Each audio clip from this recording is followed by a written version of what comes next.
జై శ్రీరామ్. అందరికీ నమస్కారం. వెల్కమ్ టు న్యూస్ అఖండ. నేను మీ కస్తూరి శ్రీధర్. మిత్రులారా, నిన్న మళ్ళీ ఒక ఎన్కౌంటర్ జరిగింది. మామూలుగా కాదు, ఈ మధ్య ఎన్కౌంటర్లు అనేటివి దడ జరిగిపోతాయి. అట్టే ఊరికే కూడా కాదు. ఇప్పుడు నిన్న జరిగిన ఎన్కౌంటర్ గురించి, అలాగే ఇప్పుడు మన దగ్గర ఒక అద్భుతమైన అప్డేట్ ఒకటి ఉన్నది. దాని గురించి ఇప్పుడు ఈ న్యూస్ ద్వారా మీకు చెప్పే ప్రయత్నం చేస్తా. ఓకేనా? సరే, ఎవరో పనికి మాలిన మాటలు చెప్తేనో లేక వాళ్ళకి ఏమైనా ఎక్కడైనా అన్యాయం జరిగిందనో కొంతమంది నక్సలైట్లుగా మారినారు అనుకుందాం ఊరికేనే. నిజానికి ఏ విధంగా అనుకున్నా అసలు తుపాకులు పట్టడం అనేది పెద్ద తప్పు. తుపాకులు ఎవరి దగ్గర ఉండాలా? పోలీసుల దగ్గర ఉండాలా? ఇండియన్ ఆర్మీ వాళ్ళ దగ్గర ఉండాలా? అంటే మన దేశానికి ఎవరైతే రక్షణగా ఉండారో వాళ్ళ దగ్గర అయితే ఉండాలా. అవునా కదా? మరి ఎవరి దగ్గర అంటే వాళ్ళ దగ్గర తుపాకీ ఉంటే మరి ఇంకేమన్నా ఉంటుందా? ఎట్టుంటుందా? సరే, పైగా ఆ ఆయుధాలను ధరించి అమాయకపు పౌరుల ప్రాణాలు చేయడం మరింత పెద్ద తప్పు అన్నమాట. పోలీసులను టార్గెట్ చేయడం ఇంకా తప్పు. ఇప్పుడు ఏదైనా సడన్గా ఏదైనా ఇబ్బంది అవుతుంది, ఏదైనా ప్రమాదం జరుగుతుంది, టక్కమని మనకు గుర్తొచ్చేది ఎవరు? పోలీసు వాళ్ళు గుర్తొస్తారు. వెంటనే మనం ఆ 100 నెంబర్కి డైల్ చేస్తాం. ఎందుకంటే వాళ్ళు వచ్చి వాళ్ళని కాపాడతారు, సేవ్ చేస్తారు. ఇక్కడ ఏదైనా గొడవలు జరిగినా ఇంకోటి జరిగినా కూడా వాళ్ళు సేవ్ చేస్తారని చెప్పేసి అలాంటి పోలీసులను టార్గెట్ చేయడం తప్ప కాదా? ఆలోచించండి. అయినప్పటికీ కొంతమంది తెలిసో తెలియకో ఈ నక్సలైట్లో చేరిపినారు అనుకుందాం. కొద్దిసేపు అనుకుందాం, అట్ట కూడా వాళ్ళ సైడ్ నుంచి కూడా ఆలోచిద్దాం. కానీ నక్సలైట్లుగా మారిన తర్వాత ఈ నక్సలైట్లు ఏం చేస్తారు? అడవులను ఆక్రమించుకుని ఆ అడవుల పరిధిలో ఉండేటటువంటి గిరిజనుల విద్యకు ఆటంకం కలిగిస్తున్నారు. అంటే అడవులో ఉండే గిరిజనులు చదువుకోకూడదా? అంటే వాళ్ళకి ఏమాత్రం ఇంకా లోక జ్ఞానం అనేది వాళ్ళకి తెలియకూడదు, వాళ్ళు అట్టే ఉండాలా? అదే కదా వీళ్ళ ఉద్దేశము. ఆయా ప్రాంతాలలో అభివృద్ధి కార్యక్రమాలు జరగకుండా అడ్డుపడతారు. అంటే వాళ్ళ గుళ్ళులే, బళ్ళులే, రోడ్లులే, ఏమిలే. గిరిజనులలో అక్షర చైతన్యం రాకుండా వాళ్ళ పాఠశాలకు వెళ్లకుండా బేరిస్తారు. వాళ్ళ ప్రాంతంలో ఇళ్ల నిర్మాణం జరగనివ్వడంలే, ఈ రోడ్లు వేయడంలే, కనీసం గిరిజనులకు స్వచ్ఛమైన తాగునీటి సదుపాయాలు కల్పించడానికి కూడా వీళ్ళు లేకుండా ఈ నక్సలైట్లు అయితే అడ్డుపడతారు. ఇంకా వీళ్ళు అడవుల్లో ఉండి వీళ్ళు ఏం చేస్తా ఉన్నట్టు చెప్పండి. వీళ్ళు మంచి చేస్తారా, చెడ్డ చేస్తారా? దీన్ని బట్టి మీరు అర్థం చేసుకోండి. మీరు కాదు, నేను కూడా చిన్నప్పుడు ఈ సినిమాల ప్రభావం దరిద్రం ఏందో తెలియదు, కానీ నక్సలైట్లు అంటే తెలియదు కదా. ఏమో వాళ్ళు మంచోళ్ళేనేమో, అడవుల్లో ఉండేది మంచి చేస్తారేమో అందరికి అనుకుంటా ఉన్నా. నిజానికి వాస్తవాలు తెలుసుకున్న తర్వాత వీళ్ళకు పాకిస్తాన్ తీవ్రవాదులకు తేడానే లే. మీ నిర్ణయం ఏందో, మీ అభిప్రాయం ఏందో నాకు తెలియదు, కానీ నా అభిప్రాయం అయితే అదే. ఎందుకంటే పాకిస్తాన్ వాళ్ళు కావచ్చు, కాశ్మీర్ వేర్పాటువాదులు, కాశ్మీర్లో ఉన్నటువంటి కొంతమంది తీవ్రవాదులు, వీళ్ళందరూ కూడా ఈ ఆర్టికల్ 370 రద్దుకు ముందు కాశ్మీర్లో అసలు జెండా ఎగరనిచ్చేదిలే. ఆ విధంగా చేస్తూ ఉన్నారు. ఎవరన్నా పోయి ఆడ జెండా ఎగరేయాలంటే ఇంకా ప్రాణాలతో చెలగాటం అన్నట్టే. అదే మాదిరే ఈ నక్సలైట్ల ప్రభావం ఎక్కడైతే ఎక్కువగా ఉంటుందో అక్కడ వీళ్ళు కూడా జెండా ఎగరనీరియా. మొన్న కూడా నేను ఒక న్యూస్లో చెప్పిన, బస్తర్లో మొన్న రిపబ్లిక్ డే సందర్భంగా 20 సంవత్సరాల తర్వాత మన త్రివర్ణ పతాకం రెపరెపలాడేది. దాన్ని బట్టి మీరు అర్థం చేసుకోండి, తీవ్రవాదులకు వీళ్ళకి ఇంకా తేడా ఏముండదు. వీళ్ళు తీవ్రవాదులే.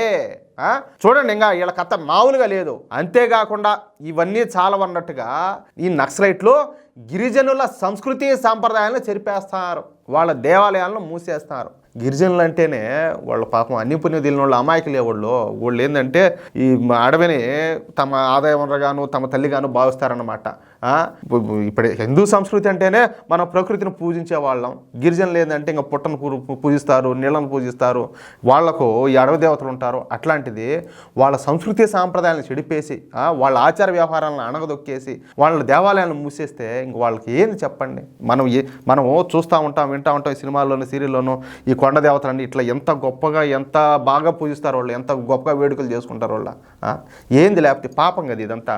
అంతేకాకుండా గిరిజనులను బలవంతంగా మతం మారుస్తారు వీళ్ళు. ఇంకేం మాట్లాడాలో చెప్పండి. ఇంకా ఏది మాట్లాడినా కూడా తక్కువేను. నువ్వు ఎందుకు పోయినావు? నువ్వు అడవికి ఏం చేయని పోయినావు? ఎవరిని వదిలేయడానికి పోయినావు సరే, ఆడుండేటటువంటి గిరిజనులు చదువుకోనికి పోతివి, వాళ్ళ ఆచార వ్యవహారాలను పాటించడానికి పోతివి, వాళ్ళకుండే గుళ్ళు మూసేచ్చివి, వాళ్ళ బలవంతంగా మతం మారిచ్చివి. నువ్వు పాకిస్తాన్లో ఉండాల్సినోడివి, పాకిస్తాన్లోనూ బంగ్లాదేశ్లోనూ ఉండాల్సిన వాళ్ళు ఈడ ఏం పీకుతా ఉన్నట్టు ఒకసారి ఆలోచించండి. గిరిజనులకు మాయ మాటలు చెప్తా ఈ నక్సలైట్లు స్వయంగా దగ్గరుండి మత మార్పిళ్ళు చేస్తున్నారు. అదేమన్నా అని చెప్పి వాళ్ళు ఏమన్నా కాదుకూడదంటే ఇంకంతే, వాళ్ళ పని కథం. ఏంలా ఈ పోలీసులు ఇన్ఫార్మర్ అనో ఇంకోటి అని చెప్పి ఏదో ఒక పేరు పెట్టి వాళ్ళైతే లేపేస్తారు. ఇది చాలా తీవ్రమైనటువంటి అంశం. అవునా కదా మిత్రులారా? మీరు ఏమనుకున్నా సరే నేను చెప్పే ప్రతి మాట కూడా అక్షర సత్యమే, అక్షర సత్యం. ఒక పక్క గిరిజనులను అభివృద్ధి చెందలేకపోవడమే కాకుండా వాళ్ళ సంస్కృతి సాంప్రదాయాలను నాశనం చేయడమే కాకుండా వాళ్ళను దగ్గరుండి మరీ మత మార్పులు చేపిస్తారు. పైగా హిందూ మత ప్రచారం చేస్తున్నటువంటి హిందూ యాక్టివిస్టులను హత్యలు చేస్తున్నారు ఈ నక్సలైట్లు. చూడండి, అందుకే ఈ నక్సలైట్లను పూర్తిగా తుడిచేయాలని చెప్పేసి కేంద్ర ప్రభుత్వం కంకణం కట్టుకునేది.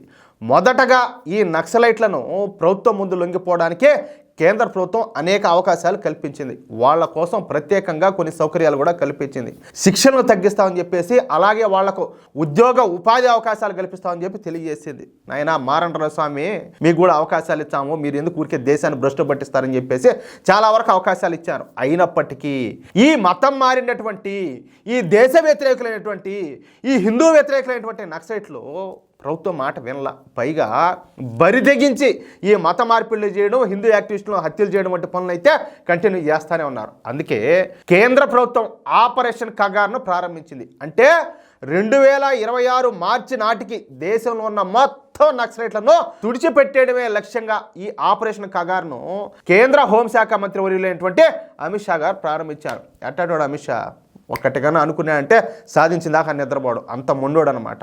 గత సంవత్సరమే ఈ ఆపరేషన్ కగార్ అయితే ప్రారంభమైంది. ఇకపోతే కేంద్ర బలగాలు, కోబ్రా కమాండోలు అడవుల్లో విరుచుకుపడడము స్టార్ట్ చేశారు. మొత్తం వాళ్ళ పనులు అయితే ఇంకా మామూలు వేగం కాదు, మామూలు దూకుడు కాదు, అగ్గి బరాట దూసుకోపోతా ఉన్నారు. అట్టే దొరికినట్టు ఎన్కౌంటర్లు చేయడం ప్రారంభించారు.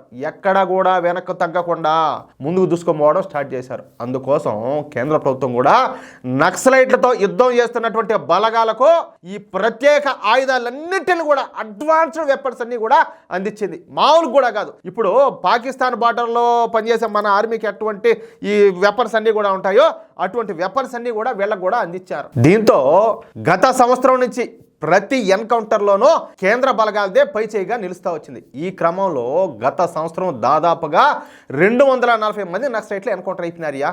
ఇకపోతే ఈ సంవత్సరం గత నెల రోజుల వ్యవధిలో 51 మంది నక్సలైట్లు ఎన్కౌంటర్ అయినారు. అర్థమవుతుందా? ఈ క్రమంలోనే నిన్న జరిగినటువంటి ఎన్కౌంటర్లో 8 మంది నక్సలైట్లు ఖతం అయిపోయినారు. అంటే ఈ సంవత్సరం గత నెల రోజుల వ్యవధిలో మొత్తంగా 51 మంది నక్సలైట్లు ఎన్కౌంటర్ అయిపోయినారనమాట. ఇక ఈ విధంగా విపరీతంగా ఎన్కౌంటర్లు జరుగుతూ ఉండడంతో నక్సలైట్లలోని ఒక వర్గం నక్సలైట్లు తాము ప్రభుత్వం ముందు లొంగిపోవడానికి సిద్ధంగా ఉన్నారంట. ఏం చేస్తారు? చావు భయం అలాంటిది. తాము కూడా ప్రభుత్వం ముందు లొంగిపోయి జనజీవన శ్రామంతలో కలిసిపోవాలని చెప్పేసి భావిస్తున్నారంట. ఇది నిజంగా మంచి సంకేతమే. ఇదే కంటిన్యూ అయితే ఇక 2026 నాటికే మన దేశం నక్సల్స్ రహిత దేశంగా మారిపోనుండాలి. ఏమంటారా? ఈ దేశం ఇప్పుడు ప్రభుత్వాలు తప్పు చేస్తాయి, మనకు ఓటనే ఆయుధం ఉండాలి. ఏది? ఆ ప్రభుత్వాన్ని మెడలోంచి దాన్ని శిక్షించేదానికి, వాళ్ళ ప్రభుత్వాన్ని కూలగొట్టేదానికి. అవునా కాదా? పోలీసులు ఏదైనా తప్పు చేస్తారు, లేకపోతే ఏదైనా ప్రభుత్వ అధికారులు తప్పు చేస్తారు, చట్టాలు ఉన్నాయి. మరి చట్టాన్ని చేతుల్లోకి తీసుకునేదానికి ఎవరైతే ఏంది కాదు. అప్పుడు పాకిస్తాన్ తీవ్రవాదులకు వీళ్ళకు తేడా ఏమలేదు ఒకసారి ఆలోచించండి. నేను ఒక మాట చెప్తున్నా, పాకిస్తాన్ తీవ్రవాదులతోనూ చైనా వాళ్ళతో కూడా చేతులు కలిపి వాళ్ళ దగ్గర ఫండ్స్ పొందుతా, వాళ్ళ దగ్గర నుంచి ఆయుధాలు తెప్పించుకుంటా వీళ్ళు ఇష్ట ప్రకారం ఇష్టారాజ్యంగా వీళ్ళు వ్యవహరిస్తారు. ఖచ్చితంగా ఇలాంటి వాళ్ళను తుడిచిపెట్టేయాల్సిందే. దాంట్లో మాత్రం అనుమానం, సందేహం ఏ మాత్రం కూడా అవసరం లేదు. మనం ఈ దేశం కోసం బతుకుతున్నాం, ధర్మం కోసం మనం బతుకుతున్నాం. మన పూర్వీకులు తమ ధన మాన ప్రాణాలను త్యాగం చేసి ఈ దేశాన్ని, సనాతన ధర్మాన్ని మనకు అందించారు. మనం మన భవిష్యత్ తరాలకు అందించాలా లేదా? ఒకసారి ఆలోచించండి. మిత్రులారా, ఈ న్యూస్ కనుక మీకు నచ్చినట్లయితే, అదేవిధంగా నేను చెప్పిన మాటలతో మీరు ఏకీభవిస్తే ఈ న్యూస్ నలుగురికి షేర్ చేయండి. నేను కొన్ని కామెంట్స్ అట్లా చూస్తూ ఉన్నా, అన్న మీరు చెప్పే మాటలకు చాలామంది తిడుతున్నారు, అబ్బా నోటుకొచ్చాడు కామెంట్లు పెడతారు, అంతా వ్యతిరేకిస్తానని. బొచ్చు మొక్క. ఏమే ఎవడో ఏదో అనుకుంటాడంటే ఈ దేశం స్థిరంగా ఉండలేదు, మన ధర్మం నిలబడదు. మన దేశం ధర్మం కొనసాగాల, ఇది బాగా ఉండాలంటే అన్నిటికీ సిద్ధపడే ముందుకెళ్ళాలి మనం. అది మ్యాటర్ అయితే. మిత్రులారా, ఈ న్యూస్కు సంబంధించి ప్రతి ఒక్కరు కూడా మీ యొక్క అమూల్యమైన అభిప్రాయాలను కామెంట్ చేయండి. అలాగే ఇంతవరకు మీరు మన ఛానల్ సబ్స్క్రైబ్ చేసుకున్నట్టయితే ఇటువంటి మరెన్నో ఇంట్రెస్టింగ్ న్యూస్ ఎప్పటికప్పుడు పొందడం కోసం తప్పనిసరిగా మన ఛానల్ సబ్స్క్రైబ్ చేసుకోండి. ప్లీజ్ సపోర్ట్ చేయండి. జై శ్రీరామ్, జై హింద్.